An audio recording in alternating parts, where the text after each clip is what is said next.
A millionaire's baby screamed at everyone, but rested peacefully with this maid. That night, inside a quiet mansion tucked away from the center of the city, the air felt so heavy it seemed even the walls were holding their breath. The spacious home had once been filled with laughter, but ever since his wife passed, it had become a place of empty rooms and untouched memories. Joel Donovan, once a respected, powerful businessman, admired in every boardroom, was now only a shadow of who he used to be. He lived inside silence, inside sleepless nights, and inside the lingering fear that he would never be enough to be a father. Lucas, his not yet one-year-old son, was the last bit of hope he had left. Yet even with his own child, Joel felt painfully lost. Down the hallway, beside the small row of staff rooms, Sibelle Ramos folded her worn work uniform. The young woman had only been working in the house for a few weeks, but her quiet, steady eyes revealed a life that had carried far more pain than her age suggested. No one knew Sibelle's past, and she never spoke of it. Then Lucas's cry split the stillness. A sharp, terrified, desperate cry, one that made anyone who heard it feel their chest tighten. Sibelle rose instantly.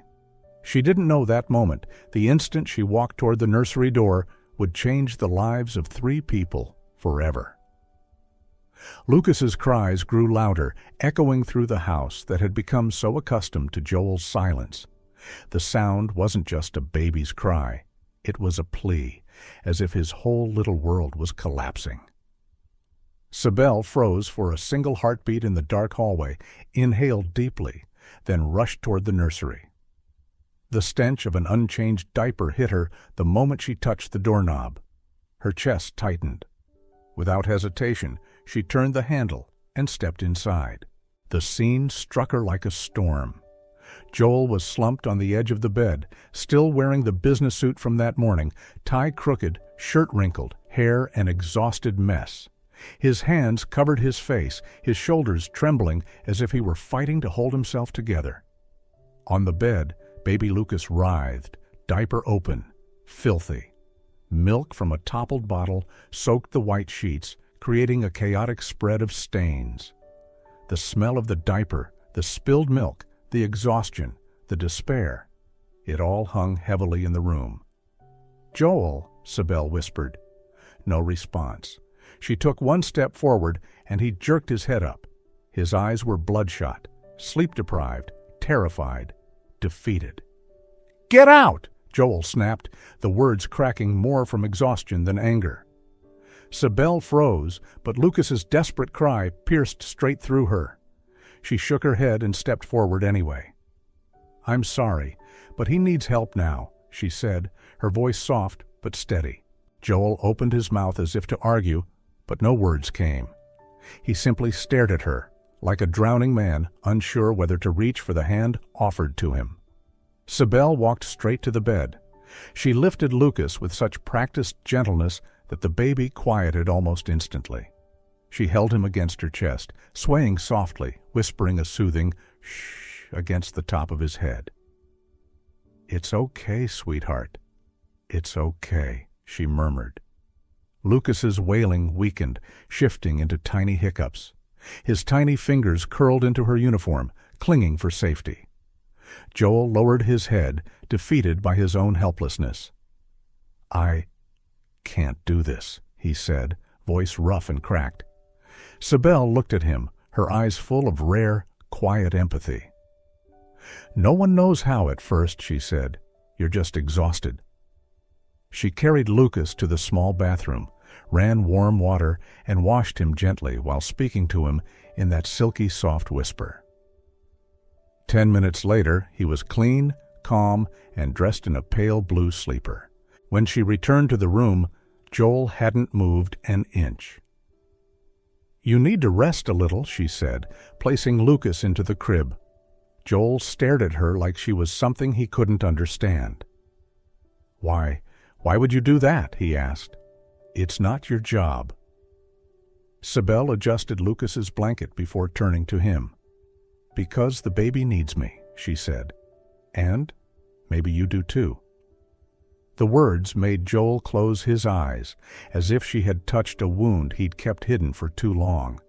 In that quiet moment, Sibelle realized her life had shifted into a direction she had never prepared for, yet one she could no longer walk away from.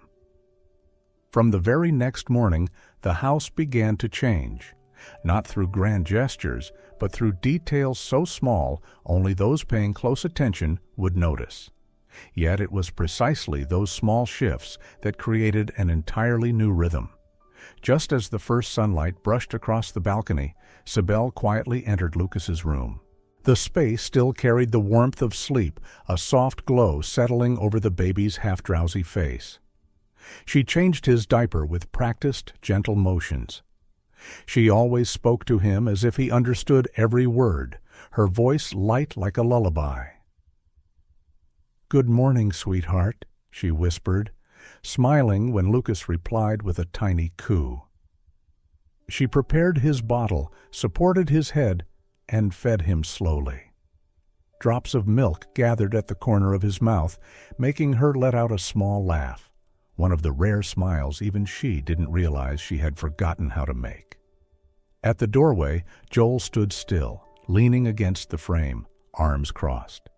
He appeared like that almost every morning, silent, unobtrusive, simply watching. At first with suspicion, then curiosity, and eventually out of habit, a habit he didn't want to break. Sibelle knew he was there, but she never mentioned it, and neither did he.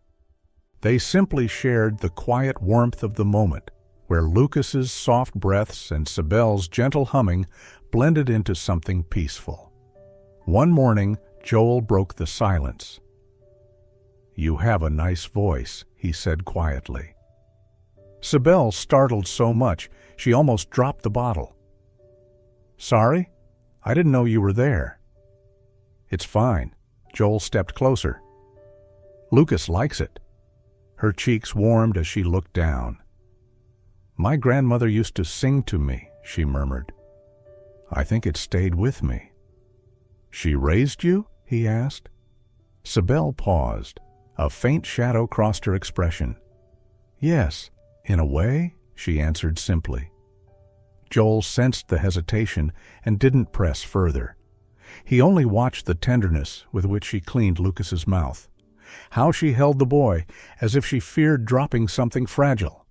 In the days that followed, Joel began to participate more. He no longer stood at a distance. He tried making the bottle, tried changing the diaper, tried holding Lucas exactly the way Sibelle showed him. Awkward, yes. Clumsy, very. But he tried. "No, you have to hold this part," Sibelle said as he struggled with the diaper tabs. "I'm trying," Joel sighed. "Gentle. If you tighten it too much, it'll hurt him." At last he succeeded. Lucas didn't cry. Joel looked stunned. "I did that right?" he asked incredulously. Sibelle laughed, a real laugh, bright and light. "You're getting better?" Joel looked at her a moment too long. There was something in her smile, a rare light he hadn't seen since his wife passed. "Thank you," he said softly. "For what?" she asked. "For not giving up on me." Sibelle lowered her gaze, pretending to fix Lucas's clothes to hide the slight blush on her cheeks. "You're his father," she said. "I'm just helping you remember that." She lifted Lucas, and when the boy wrapped his little arms around her neck, resting his head on her shoulder as if it were the safest place on earth, Joel understood that they had entered a new rhythm, one he didn't realize he would come to depend on so deeply. In the nights that followed, the house remained wrapped in its familiar stillness, but it was no longer the cold, hollow silence from before. Instead, it was a warmer kind of quiet, soft, contained, waiting for something neither of them dared to name.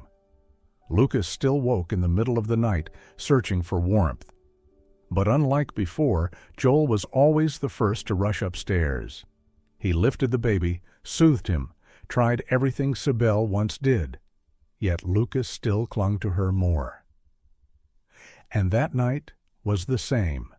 Lucas cried desperately, even as Joel rocked him, pacing back and forth across the dim room.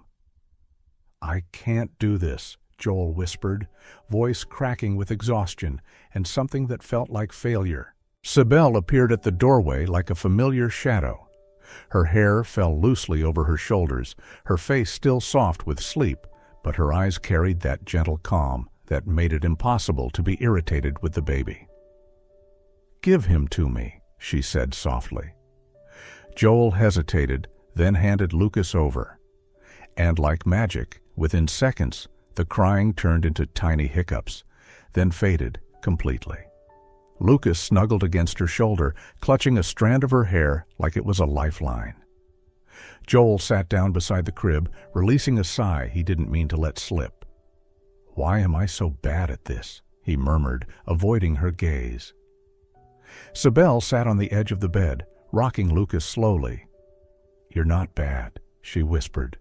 "You're just hurting too much." Joel looked up, his eyes meeting hers in the dim yellow glow. In them, he found no judgment, only understanding. "I'm scared," he admitted. "Scared of being alone, scared of doing everything wrong, scared Lucas won't need me when he grows up." Sibelle felt a tightness in her chest. "You try every day," she said. "That's enough." "No," Joel shook his head. "You're the one who does everything right. You make it look easy, and I just ruin things." Sibelle looked down at the sleeping child in her arms. "I've just done it for a long time," she said gently. "I've been caring for kids since I was young." "Because of your family?" Joel asked. The seemingly simple question froze the air between them. Sibelle stayed silent for a long moment. "Not exactly," she said finally, her voice barely above a breath. "Life just made me grow up early." Joel sensed there was more, something deep, heavy, but he didn't push. Instead, he asked quietly, "Do you have anyone to lean on?" Sibelle stiffened. The question was simple, but it hit a place she always kept locked away. "No," she answered honestly. "It's always been just me." Joel stared at her longer than he meant to. The sight of a young woman holding a child who wasn't hers, caring for him like he was the most fragile gift in the world, yet claiming she had no one, made his heart twist. "You don't have to be alone," Joel said, voice low but steady. Sibelle looked up. Their eyes met. Too close, too honest. She quickly turned away. "Joel, don't say things like that." "Why not?" "Because I don't want to misunderstand." "Or because you're afraid I mean it?" Joel's tone was soft, but something inside cracked open with those words. Sibelle held Lucas tighter. "I'm afraid—" "I'll believe you," she whispered. It was the first time Joel saw true fear in her eyes, not fear of darkness or responsibility, but fear of hope, fear of being loved again, fear of losing again. The room went still, the only sound the steady breathing of Lucas between them. Sibelle laid Lucas gently into the crib, fixed the small blanket, then stood. "You should rest a bit more," she murmured. "I should too." But when she reached the door, Joel spoke, quietly, yet enough to stop her step. "Sibelle, thank you for tonight." She didn't turn back. She only tightened her grip on her shirt and whispered, "Good night, Joel." The door closed softly, leaving Joel alone in the half-lit room with a new fear waking inside him. He was beginning to need her more than he should. The days after that night brought a different kind of silence between Sibelle and Joel. Not avoidance, but a quietness filled with unspoken truths. Joel became more careful, while Sibelle grew more guarded. Yet every time Lucas laughed, every time he tried to babble a new sound, the two of them were pulled toward each other like magnets resisting separation. One late afternoon, sunlight spilled across the wooden floor as Joel stood in the doorway watching Sibelle play with Lucas. She set the baby on the soft rug and dangled a tiny toy with a bell. Lucas laughed, a clear, pure sound that brightened the whole room. "Sibelle?" Joel said quietly, as if afraid to disturb something delicate. She looked up, her eyes glowing faintly in the fading light. "There's something I've been wanting to ask," he continued. Her body tensed instantly. She knew, without needing to hear the rest, that this question would open a door she had kept locked for years. "About what you said the other night," Joel added. "When you mentioned life made you grow up too soon." The toy in Sibelle's hand jingled softly as she gripped it, a tiny warning before the storm. "Joel, I don't want—" "I know," he cut in gently but firmly. "But I want to understand, not to judge you, to know what hurt you so deeply." His sincerity hurt more than any harsh word could have. She set the toy aside and lifted Lucas into her arms, as if the baby could shield her from the truth she didn't want to face. After a long silence, she finally spoke, her voice thin and fragile. "I had a nephew. His name was Pedro." Joel didn't interrupt. "He was 4, so cheerful, always glued to me. My sister had 2 jobs, so I was the one who picked him up every day. Pedro—" Her voice cracked. "Pedro called me his hero." She swallowed hard. "That day, my sister asked me to pick him up from school, but I had a job interview, the kind I thought would change my life. I told her I couldn't go. She said she'd try to find someone else." Sibelle's breath trembled. But no one went. Pedro waited and waited, and then he decided to walk home alone. Joel closed his eyes. He knew what was coming, but he let her say it. A car? It was going fast. Pedro didn't see it. And Sibelle hugged Lucas tightly, as if afraid he might vanish too. He died instantly. The air collapsed around them. Joel moved closer and sat beside her. But Sibelle kept speaking, her voice nearly gone. "When I got the call, I was standing outside the interview room. I dropped everything and ran to the hospital, but it was too late. And from that moment on, I knew that because I wanted to change my life, I destroyed a child's." Tears fell silently. No sobbing, no sound. The kind of grief that had lived inside her too long to scream anymore. Joel couldn't hold back. He placed a hand on her shoulder, then gently pulled her into an embrace. "No," he whispered. "Sibelle, that wasn't your fault." "It was!" she burst out, as if she had been holding those words for years. "I should have picked him up. I should have chosen him. If I had been there—" "No," Joel raised his voice. "You couldn't be everywhere. You were 19. You did everything you could." "But Pedro is gone," Sibelle choked. "He waited for me. He trusted me." Joel cupped her face, forcing her to meet his eyes. "You didn't abandon him. You didn't know. You couldn't have known." Her tears flowed harder, breaking the dam she had built for years. "From that day on," she whispered, "I swore I would never let a child feel alone again, that I would always be there, that I would never fail again." She looked at Lucas sleeping peacefully in her arms. "But I'm scared, Joel. I'm scared that one day I'll fail again, that someone will lose something precious because of me." Joel placed his hand over hers. "You saved Lucas. You saved me. You don't bring loss. You bring healing." Sibelle looked at him, eyes red, full of fear, doubt, and hope. "You really believe that?" "No," Joel said softly, firmly. "I know that." And in that moment, when the space between them was nothing more than breath, Joel leaned in, as if the world itself was holding still. But Sibelle turned away abruptly, standing up, clutching Lucas like a lifeline. I need to put him to bed," she said, almost running out the door. The door closed behind her. Joel remained there, alone, feeling his heart open and tighten with a weight he could no longer ignore. After the afternoon, Sibelle revealed the truth about Pedro. Something fragile settled between her and Joel. Not distance, not anymore, but a careful quietness.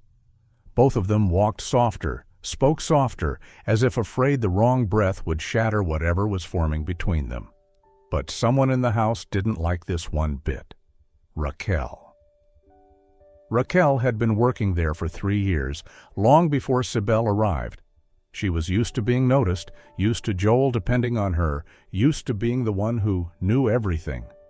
But ever since Sibelle came into the picture, everything shifted. Joel talked to Raquel less, needed her less, and worst of all, he started smiling again. At Sibelle. Raquel saw, and Raquel intended to destroy it. The first rumors spread subtly, soft as breeze, yet strong enough to shake the entire house. "Did you see?" Raquel whispered to Sonia in the laundry room. "She goes to Mr. Donovan's room every night. And we're supposed to believe it's only for the baby?" Sonia hesitated. "But Lucas really does sleep better with her."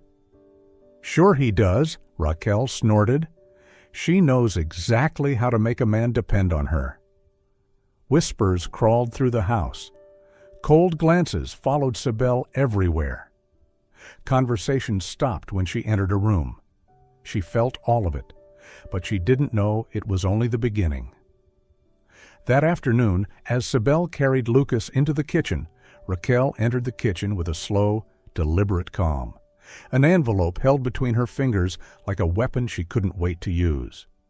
There was a glint in her eyes, too satisfied, too hungry. "Sibelle," Raquel said, smiling thinly, "I have something for you and Mr. Donovan to see." Joel, who had been finishing a phone call nearby, immediately approached. "What is it?" he asked. Raquel opened the envelope and pulled out a document, information from an agency Sibelle never imagined anyone would dig into. "I just thought you should know who you're letting near your son," Raquel said, placing the paper on the table. A tragic accident, a dead child, and she responsible for it. Sibelle froze. The air vanished from the room. "Raquel," Joel growled, "what are you talking about?"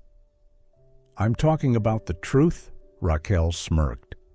"You think she's perfect? She hides her past because she knows you'd never let her touch Lucas if you knew." "How did you get that?" Sibelle whispered, her voice breaking. "Oh, it wasn't hard," Raquel shrugged. "I just asked the right people." Joel turned to Sibelle, not with doubt, but with the pain of seeing her in pain. "Sibelle, is it true?" She held Lucas tighter, arms trembling uncontrollably. This was the nightmare she feared, a past she could barely survive being dragged into the light. She nodded, unable to speak. Raquel smiled like she had won a war. "See? She's dangerous. If she let her own nephew die, what do you think she'll do to Lucas?" "Enough!" Joel's voice cracked like thunder, shaking the kitchen walls. Raquel jumped, shocked by his fury. He stepped between Sibelle and Raquel, his expression ice cold. "You have no right to investigate her personal life, no right to spread rumors, and absolutely no right to insult her." "You're defending her?" Raquel's voice cracked with disbelief. "I worked for you for 3 years, and you trust her over me?" "This isn't about trust," Joel said sharply. "It's about you crossing every line." He faced Sibelle, his voice softening. "You did nothing wrong." Sibelle's eyes flooded. "But Pedro, it wasn't your fault," Joel said firmly. Raquel clenched her fists, shaking with fury. "I did everything for you, and you choose her?" Joel stared at her as if he no longer recognized the person in front of him. "As of this moment," he said coldly, "you no longer work here." Raquel's face drained of color. "You're firing me?" "Immediately!" Raquel shot Sibelle one last look, full of venom, before storming out, her heels striking the floor like a promise of revenge. Sibelle stood frozen, tears falling silently as she held Lucas close. Joel stepped beside her, resting a gentle hand on her shoulder. "You're safe now," he murmured. "I won't let anyone hurt you again." But beneath those words, both of them knew, the firing of Raquel should have brought peace. But instead, it opened the door to something far more dangerous. Because among the people unhappy with Sibelle's presence, the most terrifying one had not yet acted. Dina, Joel's mother, a woman who controlled everything with her eyes and words as sharp as steel, arrived the next morning unannounced.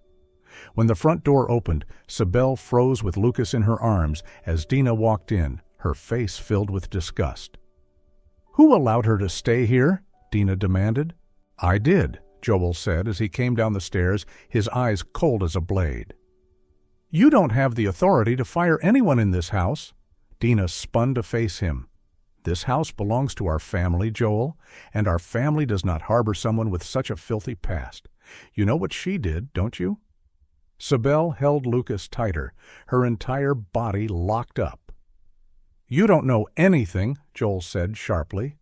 "I know more than anyone." "And you still want her near my grandson?" Dina nearly screamed. "A girl who let a child die? Have you lost your mind?" "Don't say another word." Joel stepped forward, blocking Dina's view of Sibelle. "I trust her, and I will protect her." Dina stared at her son with the fury of a mother who felt betrayed. "Fine," she said coldly. "If you choose her over your own blood, then I'll find the truth myself." A few days later, the real storm arrived. As Sibelle was preparing Lucas's meal, the door swung open.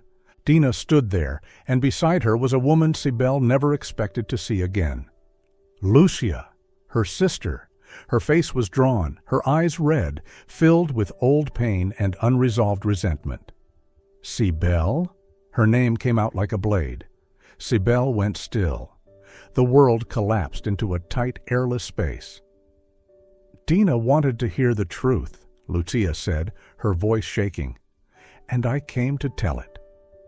"Lucia, please don't," Sibelle whispered. But it was too late. Lucia released everything. The accident, the child crossing the street, the days of grief, Sibelle's disappearance, the destruction of their family. Each sentence was a blow. "You don't deserve to care for anyone's child," Lucia finished, tears filling her eyes. "You let my son die, and then you left me alone," Lucas cried, sensing the tension. Sibelle held him, but her shoulders collapsed.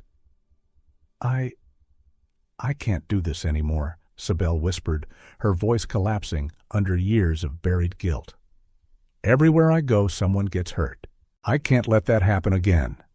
She turned and ran upstairs, her footsteps frantic, choked, as if every breath was a punishment.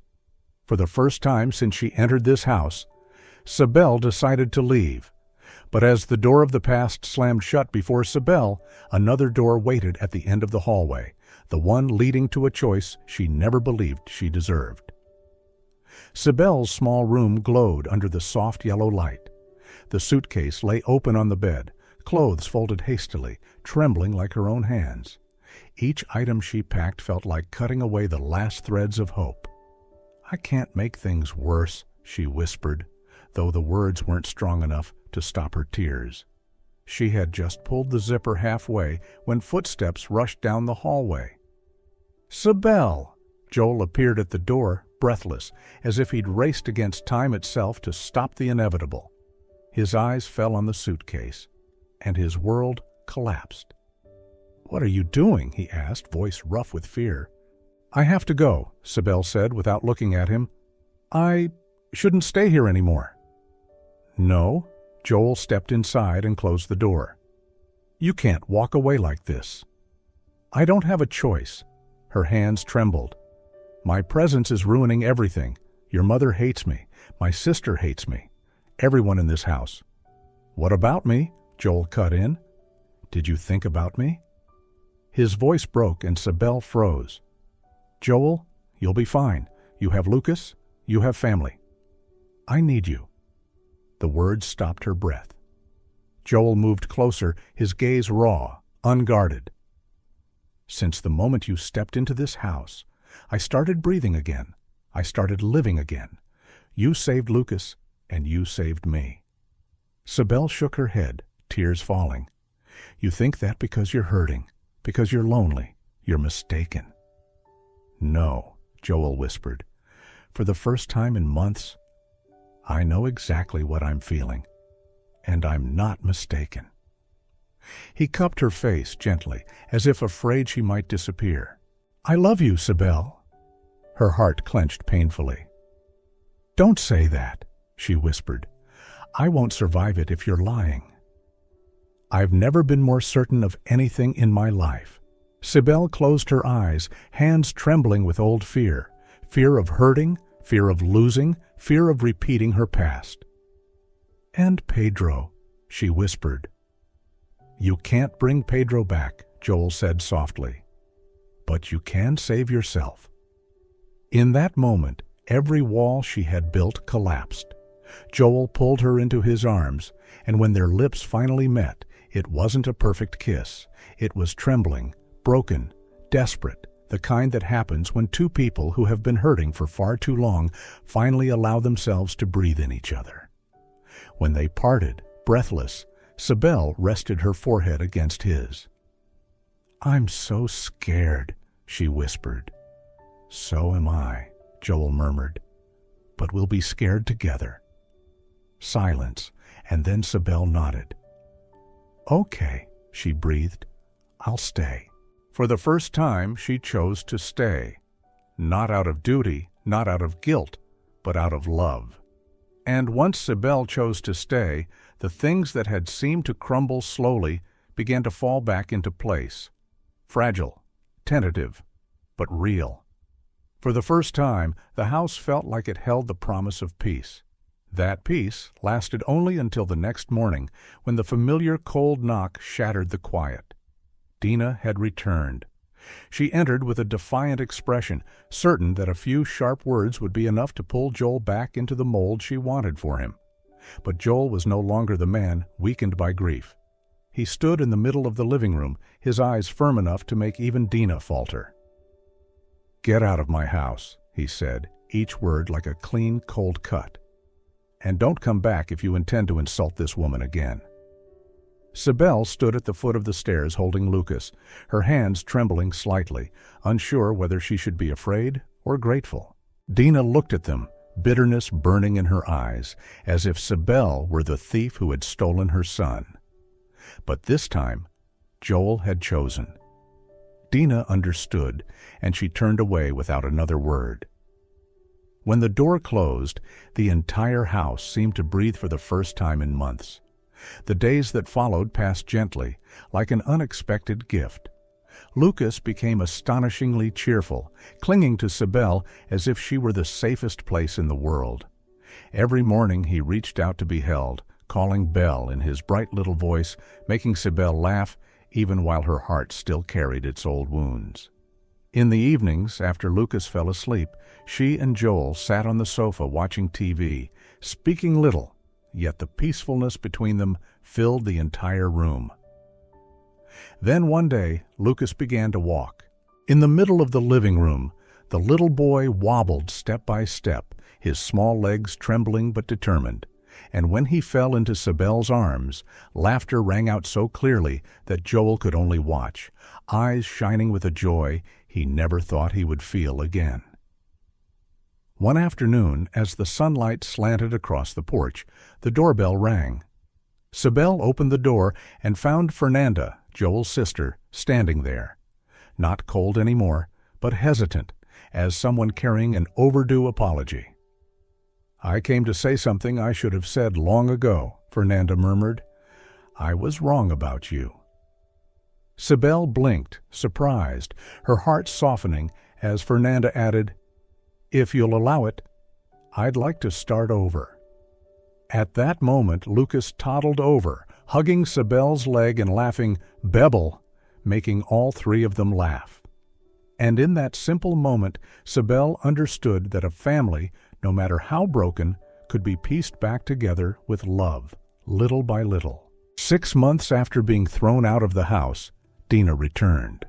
There was no pride left in her posture, no sharpness in her eyes, only a woman worn down by time, shoulders heavy, hands twisting nervously.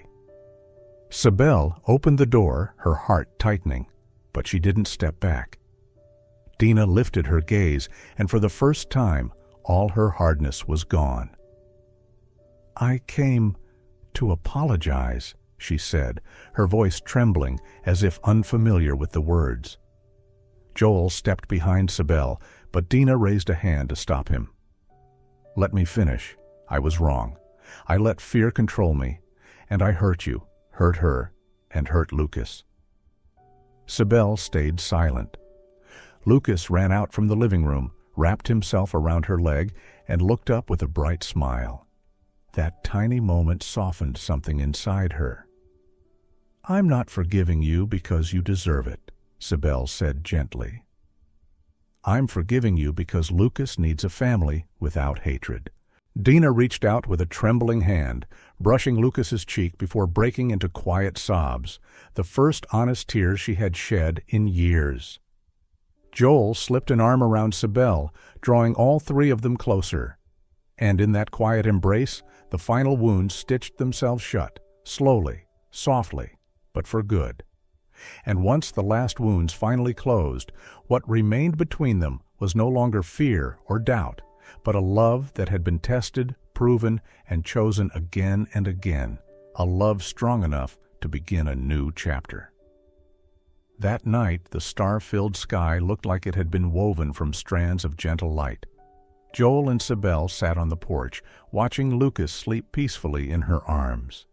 There were no more cries, no more painful confrontations, only the soft breathing of a child and the steady calm of two people who had once believed their lives were shattered beyond repair. Joel watched Sibelle quietly, gathering the courage of years into a single moment. "Can I ask you something?" he whispered. She turned to him. "What is it?" Joel took a small box from his pocket. Nothing extravagant, nothing ornate, just a simple ring that glimmered beneath the moonlight.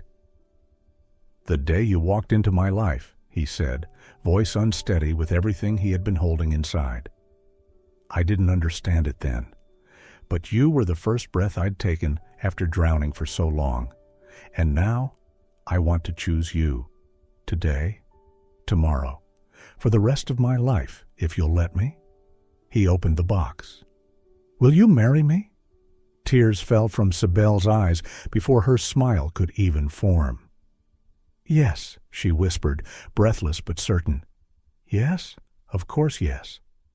The wedding took place a few months later, small but warm, like the embrace of a true family. And when Sibelle signed the papers to become Lucas's legal mother, the boy wrapped his arms around her and said, "Mom!" melting her heart into something soft and full. At last, she had a family she truly belonged to.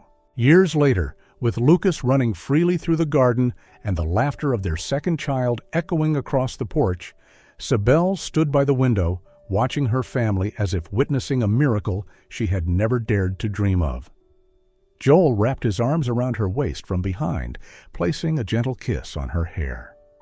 No words were needed, both understood what it meant to have survived the storm and arrived here. And sometimes the lives that once seemed shattered beyond repair find their way home again, not to the place they began, but to the place shaped by love, forgiveness, and the quiet courage to start again.